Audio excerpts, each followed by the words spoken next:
Hello, this video is on call properties and brought to you by Nelson Systems Incorporated. I'll be using an Eventide Nextlog DX model recorder with software version 2024.1. To view the call properties of a recording, right-click on the recording and choose Properties. There are three tabs by default. The Properties tab, which shows general information at the top, which would be the channel name, call type, start time, and duration.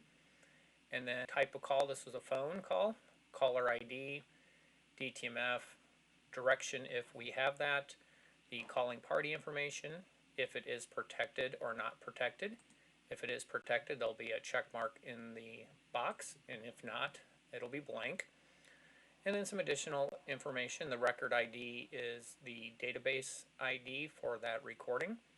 If there are any notes, those will show here. You can also add notes in this field as well, or delete notes if no longer needed. You can also see if there are any annotations on the recording, and you can also add them from here as well. You can type in your note, you can select your permissions, the date, the time that you want it placed at. The next tab is the All tab. This will show all database fields for the recording. By default, it will not show empty columns, so you can scroll through and see what information we have for the recording. If you want to see what additional fields are in the database that do not have any data, then at the top right corner of the Call Properties window is a slider for Show Empty. Then you can see all the available fields in the database.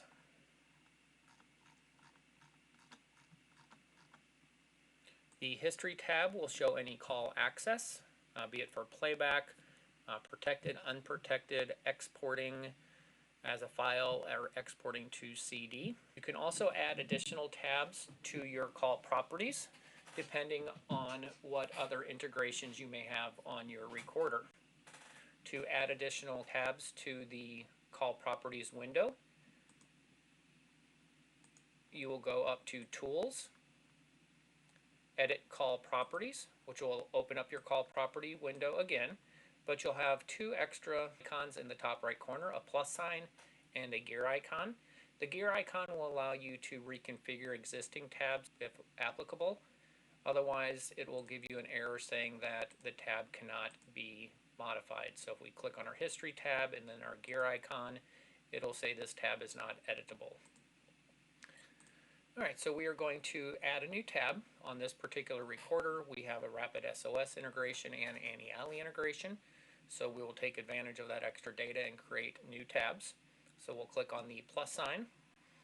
And then we are going to start from a saved template. You can also start with a blank layout if you want to design your own. You can pull in whatever database fields you'd like to show in that particular tab.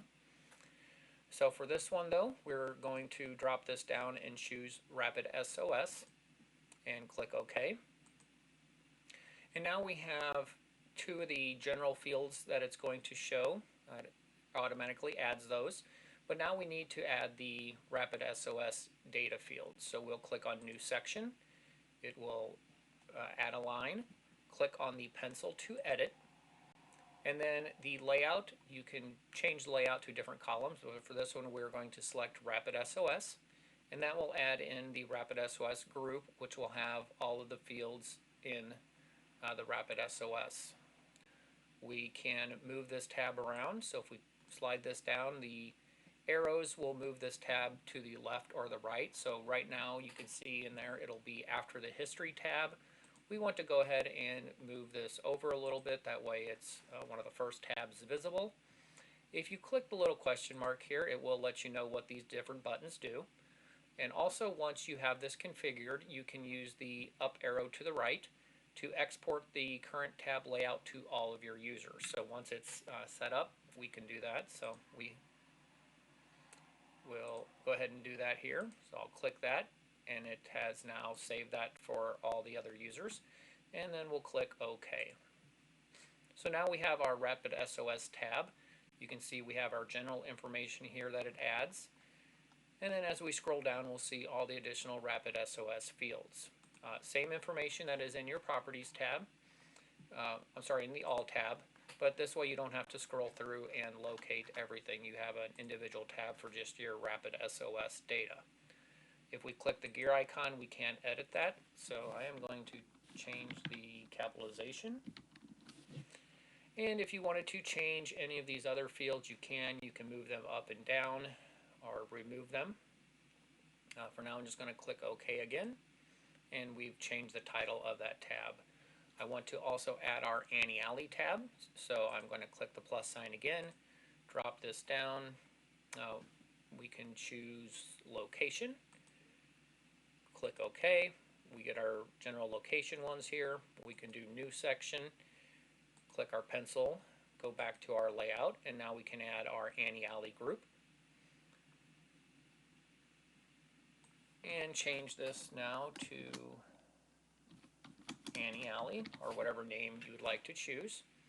And we can move this over as well, and click, first we're going to export that out to everyone, and then click OK, and now we have an Annie Alley tab. So as we scroll down here, we can see all of the information we received from our Annie Alley integration. And if we close that now we can come back and choose our call properties, and we'll now have these additional tabs that we can use to view the data.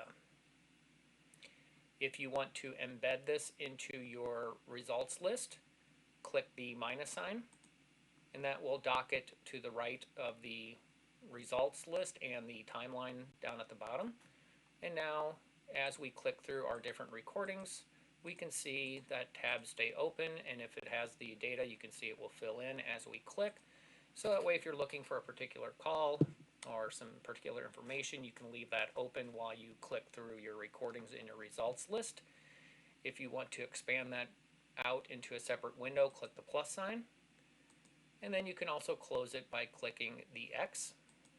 If you close it while docked to the side of MediaWorks and we go into our call properties again, it will open up in that same position, so it'll remember where you left it the time before, either as a docked window or embedded window to the right, or as its own separate window. When editing the call properties and you want to add a new tab, this time we're going to set up one for the Motorola radios. With a stun, we're going to start with a blank layout, and we'll click OK. We'll name this Motorola. And we're going to choose a new section and then edit that section. And underneath the layout, the groups at the bottom, these groups are created when editing the custom fields in Configuration Manager. You can assign the different custom fields to groups, and that's what then provides the group information when configuring the tab. So if you do not see the groups that I've referenced during this training, be it Annie Alley, Rapid SOS, or Motorola, please reach out to our office and a technician will get those set up for you, so you can then use them when configuring the Call Properties tab. So this one we're going to choose Motorola, and it is a group. There are only a couple items in our Motorola group, so then we can add additional fields if we need to. So we are also going to create another new section. We'll click the edit, and then what we want for this one will be the calling party and called party. And once we are done with those, we can give this section a name. And that can be whatever name you like. And when we're finished, we'll say OK. And now you can see we have our Motorola tab, the custom fields that have been added to the Motorola group, or the OTA encryption and zone. So then we can add in our additional properties and add in any additional fields that we'd like to see. If we go to our All tab, we can scroll down and see there is caller ID, calling party, and DTMF information there as well. So we can edit the Motorola tab. So if we'll go back to our Motorola, we can see we have calling party and called party.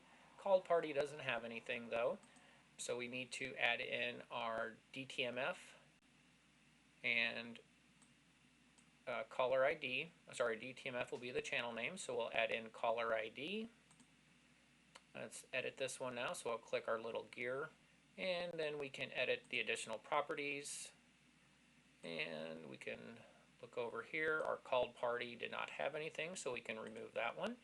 And we want to add a field. Whoops, wrong one. Let's drop this down and pick our caller ID, and we'll add that field. Click OK, and now we can see here that we've updated our additional properties section. So we can also push that out to the other users. So we'll click our gear icon, use the up arrow to push that out, and then click OK.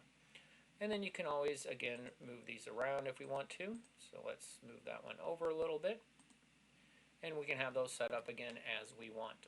This concludes the video. Thank you for watching.